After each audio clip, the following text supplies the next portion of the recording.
Hey everybody, and welcome back to On Point Reloading. So today we are going to be talking about penetration and hollow points in the 10 millimeter. So a lot of people now have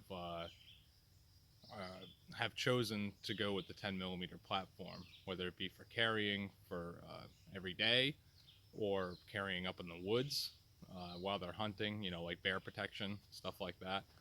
Um, so today what we're going to do is I have loaded up some 10 millimeter uh, jacketed hollow point rounds, and to my left over here I have 5 1-inch boards that I had milled, and I just kind of clamped them all together, and today we're going to shoot at it and see just how far a jacketed hollow point 10 millimeter will penetrate these boards. All right, so I know the 10 millimeter is a pretty powerful round compared to the 9 millimeter. So, but I'm still kind of curious just to see how far it would penetrate those boards. And those boards are ash, so they're pretty hard and kind of gnarly. So I'm just gonna, I figured I'd do this with you guys and kind of see what everyone thought of it, and you know, and then we're just gonna go from there, I guess. So today what we're going to be shooting is we're going to be shooting a G20 Gen 3 10 millimeter.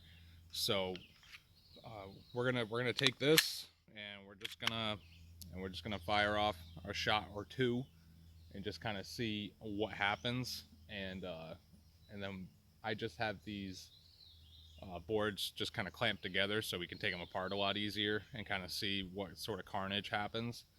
Uh, I don't think that it'll make it all the way through, being a hollow point. But then again, like the rounds that I had loaded are they're not stout, but they are a mid to high range loading.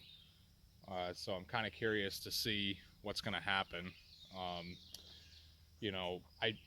I should use factory ammo for it, but I had these 10s that I wanted to try out anyways, so I figured they're pretty close to what you would find in a factory loaded defense round. Maybe I'll do another video on that with different factory carry ammos, but this is just for fun and experimental reasons, so why not? So yeah, let's get to it. The first rounds that we're going to shoot today out of the 10 millimeter are going to be 180 grain jacketed hollow point 10 millimeters that I loaded, and then the other rounds that we're going to shoot are cellular and billet 180 grain jacketed flat nose, I think they're called. Kind of an odd one. It's like their version of a full metal jacket, but it's got a flat point. So those are the two that we're going to shoot today, and see how far they penetrate. I know this looks kind of shallow, but it's actually about 3 foot high, and we're actually shooting downwards into the ground. So before the haters hate, I made sure that everything is right and that we're shooting in a safe direction. I live on 20 acres anyway, so there should be nobody out there to begin with. So, but yeah, no, there's a bunch of junk in there and a bunch of wood and stumps, and we're also shooting downward. This is actually canted pretty far down. The camera doesn't do it justice. So,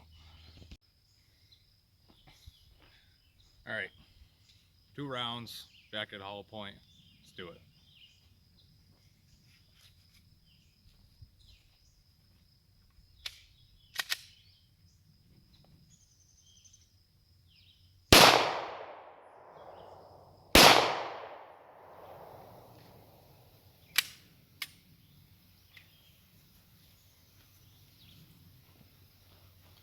All right, let's go see what happened.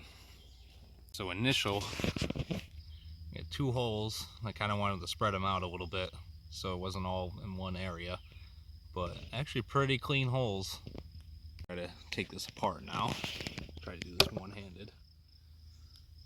All right, I'm gonna try to keep them together. Moved us into the shade so we can kind of see a little bit better, but a perfect hole there and a perfect hole there. Let's take this apart. One second. All right, first layer. Oh. All right. So nothing too extravagant. Do the first piece of wood. Look at that. Looks like there's one bullet right there, and there's the other. So I made it through a 1-inch hardwood slab, which was, yeah, nothing on that side.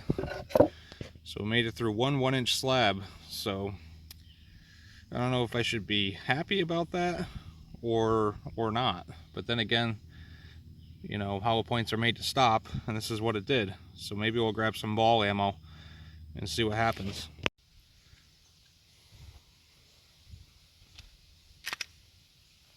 All right, here we go. Factory rounds.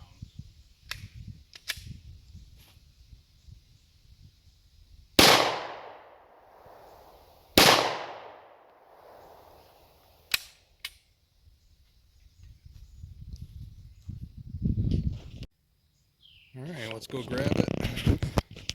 See what happened. See what the initial thing looks like. From here, it looks like just 2 regular holes. Yeah, right there and right there. Clean. All right, let's get this in the shade. We got the clamp off. This is our first board right here. Oh, well, that was an old one. I couldn't get that one out, so it's that one and that one. All right, another set of clean holes. Oh, there's one bullet right there. This one, yeah, still intact too. That one made it through. Oh, and there it is. Right there. I don't know if you can see it, but it's lodged in there. Let's see if I made it onto the other side. Nope. That's just a knot. So these here, so these bullets made it through 2, or no, 3. Yeah, made it through 2.5. See how we got. We got 1, 2.5. So, all right. So that was kind of the results that I was expecting to see. So obviously the factory ball ammo made it through a lot more pieces of wood than the jacketed hollow points, but I'm kind of happy that the jacketed hollow points didn't penetrate all that much. Because if you did have it for a defense weapon or a carry gun, it will stop. It'll lose a lot of that inertia if it were to hit center mass. So, but it's still gonna wreak havoc on soft tissue, obviously. So, I mean, shooting at these boards, there really is no comparison to flesh. So, um, it's kind of hard to make a judgment on that. I was just curious to see what would happen and what kind of carnage that it would have. The jacket hollow points, left two clean holes on the entry, and then on that second board there, they just stopped dead in their tracks, and that was that. So, I mean, those bullet heads they were jacketed hollow points. They were berry hybrids, 180 grain. So, they made it through the first board clean. Second board, they got lodged, which is to be expected from that. The factory ball ammo from Cellier and Bellet made it through,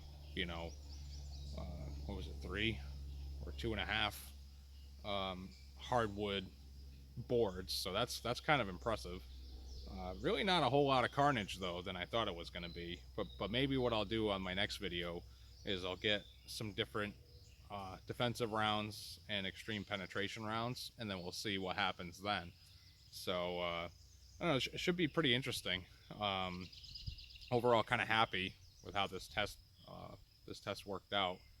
So maybe I'll do 9mm as well. A lot of people have done 9mm penetration and ballistics tests on it. The 10 is kind of becoming the new fad, at least in my area, I've noticed. So I figured I would make this video for the people that were curious about it. To me, you know, the 10 is my new go-to handgun. You know, it's not overly powerful. It's very tolerable to shoot regularly or repetitively, which is nice. So, but I think that's going to conclude today's video. And then you know, if you guys want to see me do any other, you know, penetration tests, just let me know. Whether it be 357 rounds or 10mm, 9mm rifle stuff. You know, maybe I'll do a 45 next. You know, I'm not sure. But let me know in the comments. Let me know what you think, and then we'll see what we can throw together and see what we can do. You know, I like doing, like, you know, round development and everything else as well. So even if you have some ideas on some loads, or if you have any ideas with a specific head to see what it's going to do, you know, just let me know. You know, I'll load some up and then we'll try them out and see what happens. So, all right, that's all we got for today. You know, I hope you guys enjoyed this. So if you want to see more of it, you know, like and subscribe, and then the more likes and the more subscribers that we get, the more that we can do, and that's that. So, all right, guys, I'm out. Happy Father's Day.